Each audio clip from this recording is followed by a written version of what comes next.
হ্যানা vote যদি বাস্তবায়ন করতে হয় তাহলে এটা অবশ্যই সংবিধানটা সংশোধন করতে হবে। X prime minister Sheikh Hasina তিনি তো এদের থেকে অনেক ভালো কাজ করেছিলেন। বর্তমান যে হ্যানা ভোট নিয়ে কথা হচ্ছে, এই হ্যানা ভোট নিয়ে যদি বলতে যাই তাহলে এই হ্যানা ভোটটা আমাদের প্রচলিত আইন বা সংবিধান অনুযায়ী সম্পূর্ণই অবৈধ, এর কোনো ভিত্তিই নাই। আর হ্যানা ভোট প্রসঙ্গে যদি বলতে যাই, হ্যানা ভোট বিষয়টা কি, তাহলে হ্যানা ভোট হচ্ছে সরকারের কোনো একটা কাজ বা সরকারের কোনো একটা সিদ্ধান্তে জনগণ সরাসরি হ্যাঁ বা না তার সিদ্ধান্ত দিতে পারে।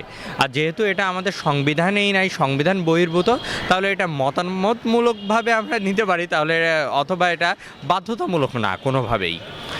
আর হ্যানা ভোট যদি বাস্তবায়ন করতে হয় তাহলে এটা অবশ্যই সংবিধানটা সংশোধন করতে হবে, এবং সংবিধান সংশোধন করার যে প্রসিডিওর বা নিয়মটা সেটার দিকে যদি তাকাই আমরা, তাহলে এটা পার্লামেন্টের অধিবেশন বসতে হবে, সংসদে একটা পূর্ণ অধিবেশন বসতে হবে, একটা ইলেকটেড সরকার লাগবে, সিলেক্টেড নয় ইলেকটেড সরকার লাগবে, যারা এটা বিল আকার উত্থাপন করবে এবং বিলের মাধ্যমে এক পর্যায়ে যে এটা একটা আইন হিসাবে প্রণয়ন হবে। কিন্তু এমন কিছুই এখানে হয় নাই।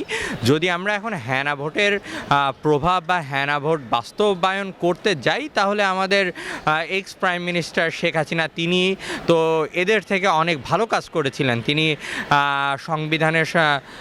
সংসদে তিনি একটা অধিবেশন বসিয়ে তারপরে তিনি সংবিধানটা সংশোধন করেছিলেন। আর এখানে বাচ্চার হাতের মোয়ার মতো যে না আমরা চাই না, আমরা হ্যানা ভোট চাই, যেটা আইনে নাই সংবিধানে নাই, সেটা কিভাবে চাই বা সেটার বাস্তবিকতা কি, এটা একটা বাচ্চা ছেলেও বুঝবে। এটা আইনজীবী হয়ে বোঝা লাগবে না, সাধারণ জনগণই বুঝবে। দেশে দেশে সবার সাথে দ্য নিউজ।